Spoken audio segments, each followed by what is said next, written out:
بسم اللہ الرحمن الرحیم۔ السلام علیکم۔ نبی کریم صلی اللہ علیہ وسلم پر درود پاک پڑھ لیں۔ بہت ہی امپورٹنٹ صورت ہے جی سورۃ المعون۔ معون کا مطلب ہوتا ہے مانگنے کی چیزیں، ٹھیک ہے، روزمرہ کے استعمال کی چیزیں۔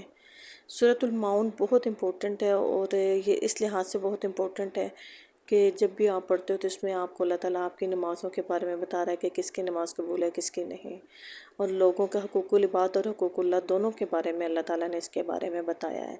تو دیکھ لیتے ہیں سورۃ المعون کا ترجمہ اور تفسیر، لازمی غور سے سنیے گے، اینڈ تک سنیے گے۔ اس کی آخری آیت تو بہت ہی جو ہے وہ کمال رکھتی ہے، اور ہمیں ایسی چیزوں کا پتہ ہی نہیں ہوتا، اور ہم ایسی غلطیاں کرتے ہیں اور وہ گناہ ہوتا ہے اور ہمیں پتہ ہی نہیں ہوتا کہ ہم وہ گناہ کر رہے ہیں۔ تو سب سے پہلے ہم شروع کرتے ہیں سورۃ المعون کا ترجمہ، اور پھر ساتھ ہی ہم اس کی تفسیر دیکھتے ہیں۔ تو جنہوں نے ابھی تک چینل کو سبسکرائب نہیں کیا وہ چینل کو سبسکرائب کر لیں، اور بیل والا آئیکن بھی لازمی پریس کر دیں۔ آپ کو ترجمہ اور تفسیر اچھی لگے تو لازمی شیئر کریں۔ بہت آسان الفاظ ہیں، بہت آسان زبان میں ترجمہ ہے۔ تفہیم القرآن کی تفسیر میں آپ کے ساتھ شیئر کرتی ہوں، دوسروں کو بھی شیئر کریں تاکہ جو چیز آپ لوگ دیکھ رہے ہو سمجھ رہے ہو دوسرے بھی دیکھیں اور سمجھیں۔ سٹارٹ کرتے ہیں۔ بسم اللہ الرحمن الرحیم۔ ارائیت الذی یکذب بالدین، ارائیتا کیا تم نے دیکھا، الذی وہ جو کہ یکذب جھٹلاتا ہے، بالدینی روز جزا اور سزا کو۔ کیا تم نے دیکھا وہ جو کہ روز جزا اور سزا کو جھٹلاتا ہے، یعنی کہ آخرت کے دن کو جھٹلاتا ہے۔ تم نے دیکھا اس شخص کو جو آخرت کی جزا اور سزا کو جھٹلاتا ہے۔ یہ جیسے سوالیہ انداز ہے۔ خطاب بظاہر نبی کریم صلی اللہ علیہ وسلم ہے، مگر قرآن کا انداز بیان یہ ہے کہ ایسے مواقع پر وہ عموماً ہر صاحب عقل اور سوچنے سمجھنے والے شخص کو مخاطب کرتا ہے، یعنی کہ نبی کریم صلی اللہ علیہ وسلم کے بعد تمام جتنے بھی لوگ ہیں سبھی اس کے مخاطب ہیں۔ اور دیکھنے کا مطلب آنکھوں سے دیکھنا بھی ہے، کیونکہ آگے لوگوں کا جو حال بیان کیا ہے کہ وہ ہر دیکھنے والا اپنی آنکھوں سے دیکھ سکتا ہے، اور اس کا مطلب جاننا، سمجھنا اور غور کرنا بھی ہے۔ عربی کی طرح اردو میں بھی دیکھنے کا لفظ دوسرے معنی میں استعمال ہوتا ہے۔ مثلاً ہم کہتے ہیں کہ میں دیکھ رہا ہوں، اور مطلب یہ ہوتا ہے کہ میں جانتا ہوں، یہ مجھے خبر ہے۔ یا مثلاً ہم کہتے ہیں کہ ذرا یہ بھی تو دیکھو، اور مطلب یہ ہوتا ہے کہ ذرا اس بات پر بھی غور کرو۔ بس اگر لفظ ارائیتا کو اس دوسرے معنی میں لیا جائے تو آیت کا مطلب یہ ہوگا، جانتے ہو کہ ایسا شخص ہے جو جزا اور سزا کو جھٹلاتا ہے، یعنی کہ اللہ تعالیٰ بیان فرمانا چاہ رہے ہیں کہ اگر نہیں جانتے تو اب آگے صورت میں آگے اس کی بتائی جائیں گی کون سی اس کے اندر پائی جائیں گی خامیاں، تو پھر ہم اس میں دیکھیں گے۔ اصل میں لفظ یکذب بالدین فرمایا گیا ہے۔ الدین کا لفظ قرآن کے اسلام میں آخرت کے جوائے مال کے لیے بھی استعمال ہوتا ہے اور دین اسلام کے لیے بھی، لیکن جو مضمون بیان کیا جا رہا ہے آگے جا کے اس کے ساتھ معنی پہلے سے ہی زیادہ مناسبت رکھتے ہیں، اگرچہ دوسرے معنی بھی سلسلہ کلام سے غیر مطابق نہیں ہیں۔ ابن عباس نے دوسرے معنی کو ترجیح دی، اور اکثر مفسرین پہلے معنی کو ترجیح دیتے ہیں۔ اگر پہلے معنی لیے جائیں تو پوری صورت کے مضمون کا مطلب یہ ہوگا کہ آخرت کے انکار کا عقیدہ انسان میں یہ سیرت و کردار پیدا کرتا ہے، اور دوسرے معنی لیے جائیں تو پوری صورت کے مدعا دین اسلام کی اخلاقی اہمیت واضح کرنا ہے۔ اگر ہم آخرت سے انکار کرتے ہیں تب بھی ہم اخلاقی گراوٹ میں جا کر گر جاتے ہیں۔ یہاں سے ان کا انداز کلام محسوس ہوتا ہے کہ سوال کا بات کا آغاز کرنے کا مقصد یہ پوچھنا ہے کہ نہیں تم نے اس شخص کو دیکھا ہے یا نہیں، بلکہ مطلب یہ ہے کہ اس کا بتانا کہ اس کا کردار کیسا ہوگا، اور اس کے کردار کو سمجھنے کے لیے ہمیں کیا چیزیں چاہیے ہوں گی۔ آیت نمبر 2 کی طرف آ جاتے ہیں سورۃ المعون کی۔ فَذَلِكَ الَّذِي يَدُعُّ الْيَتِيمَ، یہی ہے وہ الذی جو کہ یدعو دھکے دیتا ہے یتیم کو۔ یہاں سے اس انسان کی جو جزا کے دن کو جھٹلاتا ہے وہ کوالٹیز بتا رہے ہیں کہ اس کے اندر کس قسم کی خامیاں ہوں گی۔ سب سے پہلے یتیموں کے ساتھ برا سلوک کرتا ہے، وہی تو ہے جو یتیم کو دھکے دیتا ہے۔ اصل میں فَذَلِكَ الَّذِي فرمایا گیا ہے، اس فقرے میں فے ایک پورے جملے کا مفہوم ادا کرتا ہے۔ اس کے معنی یہ ہیں کہ اگر تم نہیں جانتے تو تمہیں معلوم ہو کہ وہی تو ہے جو، یا پھر اس کے معنی میں ہے کہ اپنی اسی انکار آخرت کی وجہ سے وہ ایسا شخص ہے جو، ٹھیک ہے، کہ وہ آخرت کا انکار کرتا ہے، اس وجہ سے بھی وہ یتیموں کو دھکے دیتا ہے، وہ یتیموں کو دھکے دیتا ہے اس وجہ سے اس کو آخرت کی کوئی فکر نہیں ہے۔ اصل میں یدعو الیتیم کا فقرہ استعمال ہوا ہے جس کے کئی معنی ہیں۔ ایک یہ کہ وہ یتیم کا حق مار کھاتا ہے اور اس کے باپ کی چھوڑی میراث سے بے دخل کر کے اسے دھکے مار کر نکال دیتا ہے۔ دوسرے یہ کہ یتیم اگر اس سے مدد مانگنے آتا ہے تو رحم کھانے کے بجائے اسے دھتکار دیتا ہے، اور پھر بھی اگر وہ اپنی پریشان حالی کے بنا پر رحم کی امید لیے ہوئے کھڑا رہے تو اسے دھکے دے کر دفع کرتا ہے۔ تیسرے یہ کہ وہ یتیم پر ظلم ڈھاتا ہے، مثلاً اس کے گھر میں اگر اس کا اپنا ہی کوئی رشتہ دار یتیم ہو تو اس کے نصیب میں سارے گھر کی خدمت گاری اور بات بات پر جھڑکیاں اور ٹھوکریں کھانے کے سوا کچھ نہیں ہوتا، اور ایسے بیچارے لوگوں کو میں نے دیکھا ہے کہ کھانا بھی لوگ بچا ہوا دیتے ہیں، جو کہ انتہائی ظلم ہوتا ہے۔ اس فکرے میں یہ بھی پوشیدہ ہے کہ اس شخص سے کبھی کبھار یہ ظالمانہ حرکت سرزد نہیں ہوتی کہ غلطی سے ہوگی اور بعد میں اس نے عادت بدلی، بلکہ اس کی عادت اور اس کا مستقل رویہ یہی ہے۔ اسے یہ احساس ہی نہیں ہے کہ یہ کوئی کام برا ہے وہ جو کر رہا ہے، بلکہ وہ بڑے اطمینان کے ساتھ یہ روش اختیار کیے رکھتا ہے اور سمجھتا ہے کہ یتیم کا بس حق اتنا ہی ہے کہ ہم اسے تختہ مشق بنا کر رکھیں اور اس کے اوپر ظلم کرتے جائیں۔ اس سلسلے میں قاضی ابوالحسن ماروی نے اپنی کتاب علامت النبوہ میں ایک یتیم بچے کا قصہ لکھا ہے کہ وہ یتیم بچہ ابو جہل کے پاس آیا، اور ابو جہل اس کے چھوڑے ہوئے باپ کا مال تھا، اس کے اوپر اس نے قبضہ کیا ہوا تھا۔ اس نے التجا کی کہ اس کے باپ کے چھوڑے ہوئے مال میں سے وہ اسے کچھ دے دے، مگر اس ظالم نے اس کی طرف توجہ تک نہ کی، اور وہ کھڑے کھڑے آخرکار مایوس ہو کر پلٹ گیا۔ قریش کے سرداروں نے ازراہ شرارت اس سے کہا، محمد صلی اللہ علیہ وسلم کے پاس جا کر شکایت کر، وہ ابو جہل سے سفارش کر کے تجھے تیرا مال دلوا دیں گے۔ انہوں نے تو اس لیے کہا کہ دونوں میں لڑائی ہوگی۔ بچہ بیچارہ ناواقف تھا کہ ابو جہل کا حضور سے کیا تعلق ہے، اور یہ بدبخت اسے کس غرض کے لیے یہ مشورہ دے رہے ہیں۔ وہ سیدھا پیارے نبی کریم صلی اللہ علیہ وسلم کے پاس پہنچا اور اپنا حال آپ سے بیان کیا۔ آپ اسی وقت اٹھ کھڑے ہوئے اور اسے ساتھ لے کر اپنے بدترین دشمن ابو جہل کے ہاں تشریف لے گئے۔ آپ کو دیکھ کر اس نے آپ کو استقبال کیا، اور جب آپ نے فرمایا کہ اس بچے کا حق اسے دے دو، تو وہ فوراً مان گیا اور اس کا مال لا کر اسے دے دیا۔ قریش کے سردار طاق میں لگے ہوئے تھے کہ دیکھیں ان دونوں کے درمیان کیا معاملہ پیش آتا ہے۔ وہ تو اس انتظار میں تھے کہ کسی مزیدار جھڑپ ہوگی اور لڑائی دیکھیں گے، مگر جب انہوں نے یہ معاملہ دیکھا تو حیران ہو کر ابو جہل کے پاس آئے اور اسے طعنہ دیا کہ تم بھی اپنا دین چھوڑ گئے۔ اس نے کہا، خدا کی قسم میں نے اپنا دین نہیں چھوڑا، مگر مجھے ایسا محسوس ہوا کہ محمد صلی اللہ علیہ وسلم کے دائیں اور بائیں ایک ایک حربہ ہے جو میرے اندر گھس جائے گا اگر میں نے ذرا بھی ان کی مرضی کے خلاف حرکت کی۔ اس واقعے سے نہ صرف یہ معلوم ہوتا ہے کہ اس زمانے میں عرب کے سب سے زیادہ ترقی یافتہ اور معزز قبیلے تک کے بڑے بڑے سرداروں کا یتیموں اور دوسرے بے یار و مددگار لوگوں کے ساتھ کیا سلوک تھا، بلکہ یہ بھی معلوم ہوتا ہے کہ رسول اللہ صلی اللہ علیہ وسلم کس بلند اخلاق کے مالک تھے، اور آپ کے اس اخلاق کا آپ سے بدترین دشمنوں پر کیا روب تھا۔ اسی قسم کا ایک واقعہ ہم اس سے پہلے بھی تفہیم القرآن میں خیر شیئر کیا ہوا ہے، میں نے ویڈیو میں شیئر نہیں کیا۔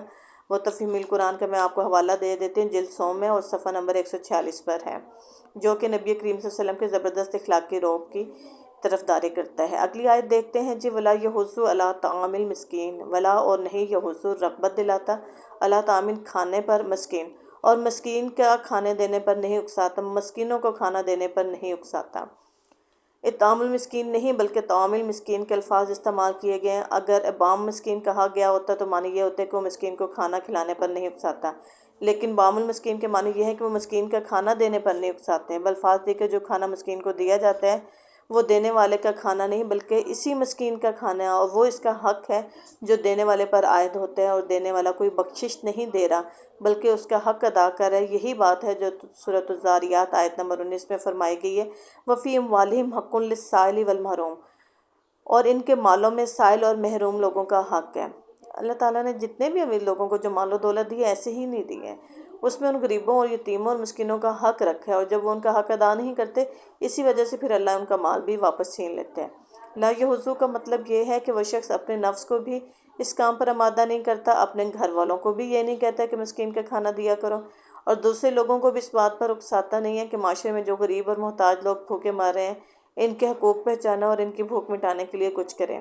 یہ اللہ تعالیٰ نے صرف دو نمایاں ترین مثالیں دے کر دراصل یہ بتایا کہ انکار آخرت لوگوں میں کس قسم کی اخلاقی برائیاں پیدا کرتا ہے۔ پہلے یتیموں کو تھکے مارتا ہے، دوسرا مسکینوں کو کھانا بھی نہیں کھلاتا، اور کھانا بھی کو جو اللہ تعالیٰ نے ان کو دیا اسی میں سے اس کا حق نہیں دیتا ہے۔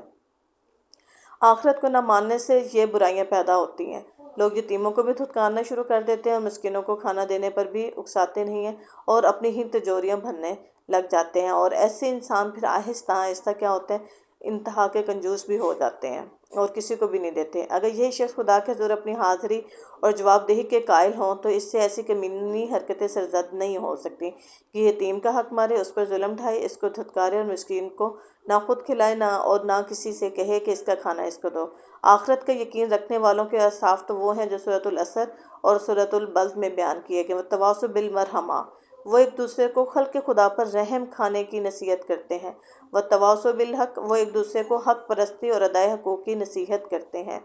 ہمارے ہاں کیا ہوتا ہے کہ ہمارے ہاں یتیموں کے ساتھ تو ہم نے پکا ٹھانا ہوا ہے کہ ان کو صرف اپنے گھر کے کام کاج کے لیے رکھنا ہے۔ کام کاج کرنے کے بعد ہم کیا کرتے ہیں، صرف 2 وقت کی ان کو روٹی دیتے ہیں، اور وہ روٹی بھی وہ جو ہم خود نہیں کھاتے، ہمارے بچے نہیں کھاتے۔ ہم یتیموں کے مقروض ہونا شروع ہو جاتے ہیں۔ ہم نے ان سے جو کام کاج کروایا تو حقیقت میں کیا تھا کہ ہم ان کا مزدوری ان کو دیں۔ ہم تو ان کی مزدوری بھی نہیں دیتے، جو روٹی دیتے ہیں ان کو وہ اپنی بچی ہوئی دیتے ہیں، تو ہم بہت زیادہ برا سلوک کر رہے ہوتے ہیں۔ اگلی آیت دیکھتے ہیں جی، فَوَيْلٌ لِّلْمُصَلِّينَ۔ اگلی اس میں کون سی خرابی ہے؟ استغفر اللہ۔ آپ لوگ بھی دیکھیے گا کہ کیا آپ لوگوں میں سے تو خرابی نہیں ہے؟ پھر تباہی ہے ان نماز پڑھنے والوں کے لیے۔ فَوَيْلٌ لِّلْمُصَلِّينَ کے الفاظ استعمال کیے گئے ہیں، یہاں فے اس معنی میں ہے کہ کھلے کھلے منکرین آخرت کا حال تو یہ ہے جو بھی تم نے سنا۔ اب ذرا ان منافقوں کا حال بھی دیکھو جو نماز پڑھنے والے گروہ یعنی مسلمانوں میں شامل ہے۔ وہ چونکہ بظاہر مسلمان ہونے کے باوجود آخرت کو جھوٹ سمجھتے ہیں، اس لیے ذرا دیکھو کہ وہ اپنے لیے کس تباہی کا سامان کر رہے ہیں۔ مصلین کے معنی تو نماز پڑھنے والوں کے ہیں، لیکن جس سلسلہ کلام میں یہ لفظ استعمال ہوا ہے اور آگے ان لوگوں کی جو صفات بیان کی گئی ہیں، ان کے لحاظ سے اس لفظ کے معنی در حقیقت نمازی کے نہیں بلکہ اہل صلاح یعنی مسلمانوں کے گروہ میں صرف شامل ہونے کے ہیں۔ اب کیسے ہیں وہ لوگ، ان کی نماز کیسی ہے، وہ دیکھتے ہیں۔ الذین ھم عن صلاتہم ساہون، جو اپنی نماز سے غفلت برتتے ہیں۔ اب یہ غفلت غور کیجئے کہ یہ غفلت کہیں ہم تو نہیں برت رہے۔ فی صلاتہم ساہون نہیں کہا گیا بلکہ عن صلاتہم ساہون کہا گیا ہے۔ اگر فی صلاتہم ہوتا تو مطلب یہ ہوتا ہے وہ اپنی نماز میں بھولتے نہیں۔ نماز میں ہم سب بھول جاتے ہیں، اور بھول جو ہے قدرتی چیز ہے اور اس پر قابل گرفت بات نہیں ہے، لیکن کیا ہے کہ ہم اپنی نماز صحیح طریقے سے ادا نہیں کرتے، اپنی نماز سے غافل ہے۔ نماز پڑھی تو اور نہ پڑھی تو کچھ اور، دونوں ان کی نگاہ میں کوئی اہمیت نہیں ہوتی ہے کہ دل کے تو نماز پڑھ لی، نہ دل کے تو نماز نہیں پڑھی۔ یہاں پھر نماز اس ٹائم پر پڑھنا کہ جس وقت جو نماز کا وقت ہوتا ہے مکمل ختم ہونے کے قریب ہوتا ہے، تو اٹھ کر نبی کریم صلی اللہ علیہ وسلم نے فرمایا کہ ایسے لوگ اٹھ کر 4 ٹھونگے مار لیتے ہیں، استغفر اللہ۔ یہ نماز کے لیے ایسے اٹھتے ہیں جیسے بے دلی کے ساتھ اٹھے ہیں، اور بادلے ناخواستہ جیسے کوئی مصیبت ان پر نازل ہو گئی ہے۔ یا تو کپڑوں سے کھیلیں گے، یا جمائیاں لیں گے، یا اپنے جسم کے کسی حصے کے ساتھ کھیلتے رہیں گے، اور ان کو دیکھ کر بالکل بھی ایسا احساس نہیں ہوتا کہ وہ نماز پڑھ رہے ہیں یا اللہ تعالیٰ کی ذات کے سامنے کھڑے ہیں، اور نہ یہ خیال رہتا ہے کہ انہوں نے کیا پڑھا ہے۔ پڑھ رہے ہوتے ہیں نماز اور دل کہیں اور پڑا ہوتا ہے، مارا مارا اس طرح پڑھتے ہیں کہ نہ قیام ٹھیک ہوتا ہے، نہ رکوع، نہ سجود، بس کسی نہ کسی طرح نماز کی سی شکل بنا کر جلدی جلدی فارغ ہو جانے کی کوشش کرتے ہیں۔ اور بہت سے لوگ تو ایسے ہیں کہ کسی جگہ پھنس گئے، یعنی کہ وہاں پر سب لوگ نماز پڑھنے والے ہیں تو وہ بھی کہتے ہیں بہت مشکل سے اٹھتے ہیں کہ نماز پڑھ لیں، ورنہ اس عبادات کا کوئی مقام ان کی زندگی میں نہیں ہوتا ہے۔ نماز کا وقت آتا ہے تو انہیں محسوس تک نہیں ہوتا کہ یہ نماز کا وقت ہے۔ اذان ہو رہی ہوتی ہے تو ان کو یہی نہیں پتہ ہوتا کہ یہ اذان کس کو پکارے جانے کے لیے ہو رہی ہوتی ہے۔ یہی آخرت پر ایمان نہ ہونے کے علامات ہیں۔ اسی طرح علامہ اقبال نے کہا تھا، تو جھکتا کہیں اور ہے، تیرا دل کہیں اور ہے۔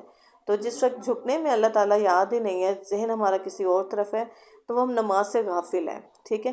اسی بنا پر حضرت انس بن مالک کا کہنا ہے کہ خدا کا شکر ہے اس نے فی صلاتہم ساہون نہیں کہا بلکہ عن صلاتہم ساہون فرمایا، یعنی ہم نماز میں بھولتے تو ضرور ہیں مگر نماز سے غافل نہیں ہیں، اس لیے ہمارا شمار منافقوں میں نہیں ہوگا۔ اللہ تعالیٰ ہمیں بھی منافقین میں سے نہ کرے۔ کہ بھول انسان کی فطرت ہے، انسان بھول جاتا ہے، لیکن غافل ہونا انسان کی فطرت نہیں ہے، انسان جان بوجھ کر غافل ہوتا ہے۔